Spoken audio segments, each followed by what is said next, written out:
Hello everyone, and welcome back to another human physiology review video. This is not going to be a very long video at all. All we're really trying to understand here is the fundamentals of gas exchange that occurs in two major places within the body, both in the pulmonary capillaries, meaning the capillaries that feed into the lungs, and we understand this is where blood that comes from the right side of the heart is going to go for the purpose of being replenished with oxygen and for dumping off carbon dioxide. And then also down here in the systemic capillaries, in which blood that is already oxygen and nutrient rich is going to deliver those things to needy cells and tissues that are going to need those sorts of things for cellular respiration and other activities. So let's go ahead and start here with the right side of the heart. So we understand that the major vein that brings deoxygenated blood to the right side of the heart is the Vena Cava, which we can label right here. So the Vena Cava will dump off blood into the right atrium, and then that blood will go to the right ventricle. So we're representing that all here just by saying the right side of the heart. And then we are going out through the pulmonary artery here.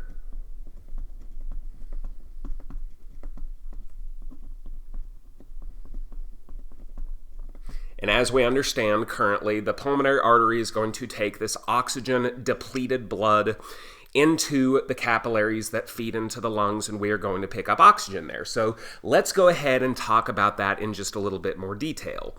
So what we're going to want to do here, even though we understand that the major thing we're trying to accomplish has to do with oxygen, we need to be aware of another type of gas as well, and that gas is carbon dioxide. So this blood that is coursing through the pulmonary capillaries is, as we understand it, in terms of oxygen, the oxygen content here is going to be relatively low.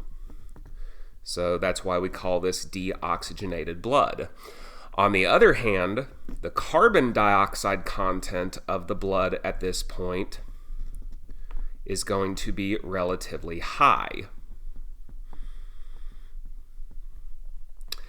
Now, what we're trying to do here, of course, is we are trying to reoxygenate the blood. So let's take a quick little look at how that happens. So throughout the entirety of the lungs, there are going to be thousands upon thousands upon thousands of these little membranous sacs that are one cell thick, and these are called alveoli. So it wouldn't really be wrong for you to kind of think of alveoli as these little inflatable and deflatable balloons. When we breathe in, the alveoli will inflate with air from the atmosphere. When we breathe out, the alveoli will deflate. So what we really need to consider here is the oxygen and carbon dioxide status of the air that we breathe, meaning the air that is all around us. So the air that we breathe contains approximately 21% oxygen. Maybe doesn't seem like a whole lot, but trust me when I say that is a ton of oxygen. So what we can say here is that the air that is going to occupy the alveolar space is going to have a very, very high concentration of oxygen. Whereas the carbon dioxide content of the air that we breathe is really not very high. It's actually less than 1%. It's actually about 0.5%. So there really isn't a whole lot of carbon dioxide in the air that we breathe, even though you hear all the time about climate change and global warming and the fact that carbon dioxide levels in the atmosphere are steadily rising. It's still not really that high in terms of physiology. So we're going to say that physiologically speaking, the carbon dioxide content of the air that we breathe is relatively low. Now, what this should hopefully inspire you is something that we discussed much earlier in the semester regarding concentration gradients. We, of course, mentioned that anytime a solute, whether that solute is a gas, an ion, a polar molecule, whatever it is, if that solute is going to be transported across a semi-permeable membrane, it will do so passively by moving from high concentration to low concentration. So what we're seeing here is we can actually go ahead and predict the direction in which both oxygen and carbon dioxide are going to move. So in the case of oxygen, of course is going to move from high concentration to low concentration. So it will move from the inside of the alveoli and into the capillary blood. So you can see here how we are going to increase the oxygen content of the capillary blood as we return it to the left side of the heart. And then conversely, if you look at carbon dioxide, it's going to do the same thing. It is going to move from high concentration to low concentration. It is going to move the other way. So this is actually a common theme that we're going to encounter as we study respiration here. It's very common that oxygen and carbon dioxide will move in opposite directions as gas exchange is facilitated, regardless of whether we are in the systemic circuit up here, or the pulmonary circuit up here, or the systemic circuit down here.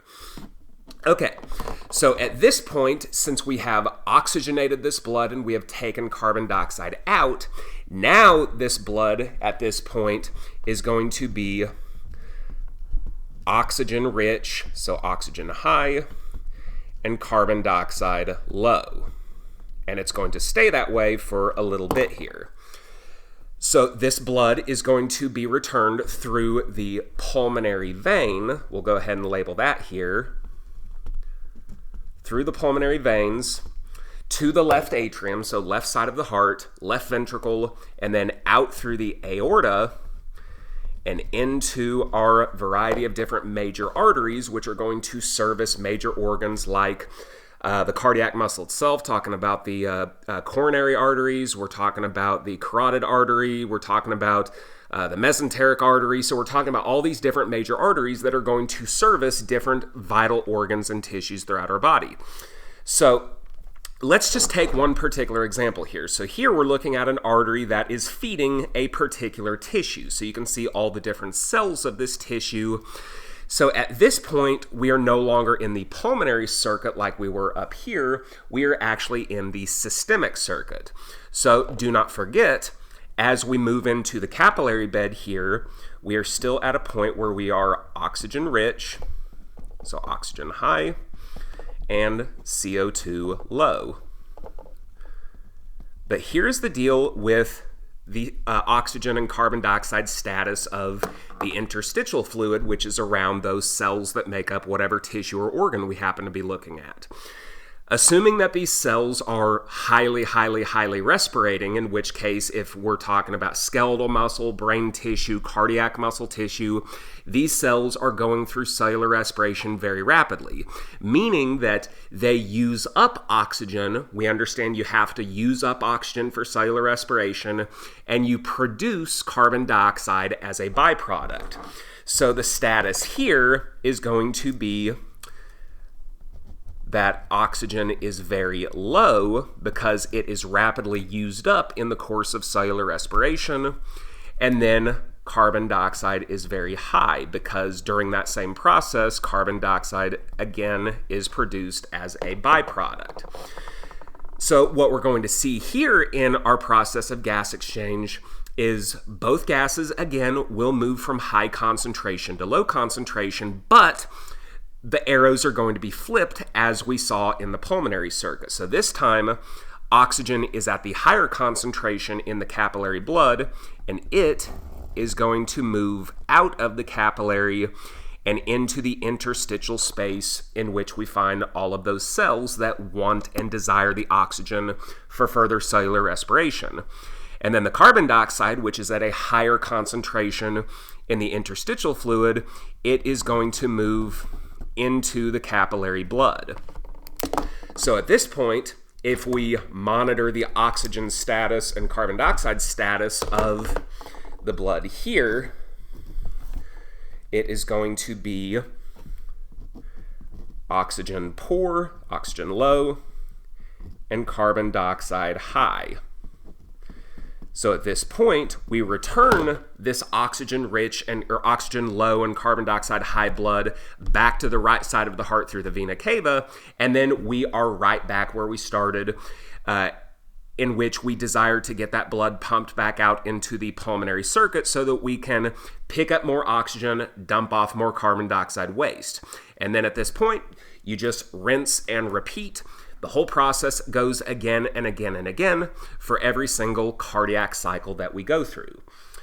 So hopefully you found this little review helpful. This should help you kind of grasp some of the major concepts that are going to be prevalent here when we talk about respiration and ventilation. These sorts of things will make a lot more sense if ultimately you understand that the whole purpose is to replenish oxygen, get rid of carbon dioxide. Replenish oxygen, get rid of carbon dioxide. So I will go ahead and sign off for now, and I will see you next time.